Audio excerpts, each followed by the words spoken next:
consequences. Generations of inbreeding resulted in genetic disorders, weakening some rulers and making them vulnerable to health issues. In addition, succession crises caused by unhealthy or childless rulers created political instability, which sometimes weakened Egypt as a powerful empire. Over time, as foreign influences like the Hellenistic and Roman cultures spread into Egypt, the practice began to decline. By the end of the Ptolemaic period, sibling marriage among rulers became rare, marking a shift in Egyptian royal traditions.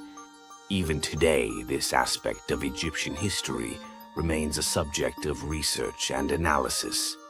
Historians and scientists continue to study the biological, cultural, and political impact of royal inbreeding, providing deeper insights into one of history's most fascinating civilizations. Why did Egyptian pharaohs marry their own sisters? Was it power, religion, or something far more mysterious? And how did this royal custom lead to deadly genetic curses that haunted their bloodline? Let's uncover the hidden truth behind Egypt's royal marriages, a practice that shaped history but came with a price too great to ignore. Researchers and scholars have always been interested in ancient Egypt because of its long past, huge tombs, and strong pharaohs. But one of the most interesting and controversial things about Egyptian royalty is that pharaohs often married their siblings. This was not just an everyday habit, but a deeply rooted practice affected by faith, politics, and the desire for power. Pharaohs were not just masters, they were considered heavenly beings, the earthly agents of the gods. They thought that marrying their sisters would keep their family pure and sacred, which would make them even more magical. But this practice wasn't just about religion. It had major political effects as well. By keeping marriages within the ruling family, this helped strengthen their dynasty, as seen in the case of Queen Hatshepsut, who originally ruled alongside her husband and half-brother, Thutmose II, before becoming one of Egypt's most powerful pharaohs herself. This method also helped avoid civil wars over succession. Since only children from the royal family were considered rightful rulers, conflicts over the throne were reduced. However, while this system offered safety for Egyptian masters, it also had unexpected consequences, particularly in terms of health and genetics, which we will explore in the next section. Mythological justification, religious and legendary basis. One of the best reasons for sister marriage among Egyptian pharaohs came from their religious views and folklore. According to ancient Egyptian legend, the gods themselves practiced brother marriage, setting a heavenly pattern for human masters to follow. The most well-known tale that impacted this practice was the story of Osiris and Isis. Osiris, one of the most important gods in Egyptian legend, was married to his sister, Isis. Together they ruled over the world and were called the perfect god pair. When Osiris was killed by his jealous brother Seth, Isis used her magic to bring him back to life long enough to conceive their son, Horus, who later avenged his father and took his proper place as king. Since Egyptian pharaohs were considered the live embodiment of Horus and the straight children of the gods, they thought they had to follow the holy example of Osiris and Isis. By marrying their sisters, they were not only keeping the royal family pure, but also copying the gods, strengthening their holy position as masters of Egypt.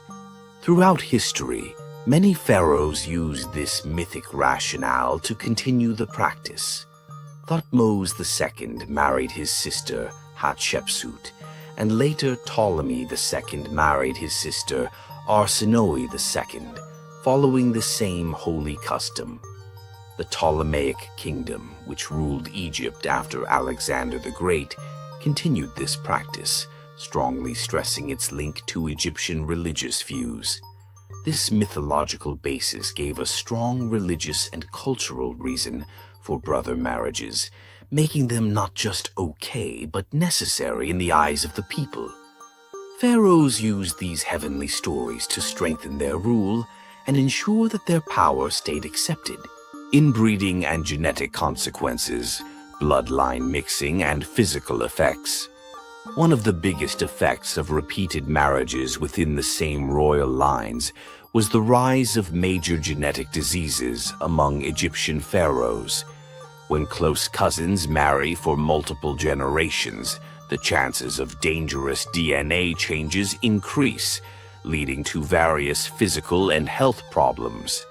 A famous example of the results of inbreeding is Pharaoh Tutankhamun, King Tut.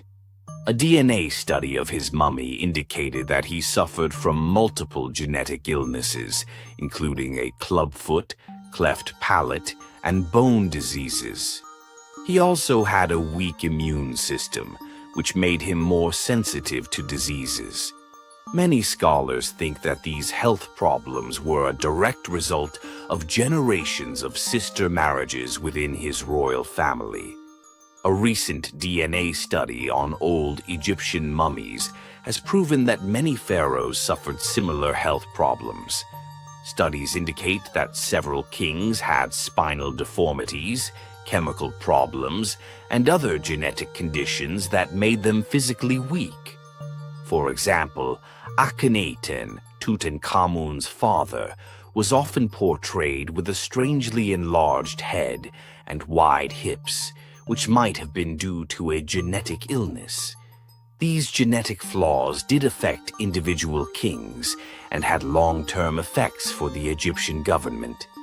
Many children born from such unions had serious health problems and died young, leading to succession crises and uncertainty in royal families. In some cases, this damaged the Egyptian state, making it more open to foreign attacks and internal conflicts.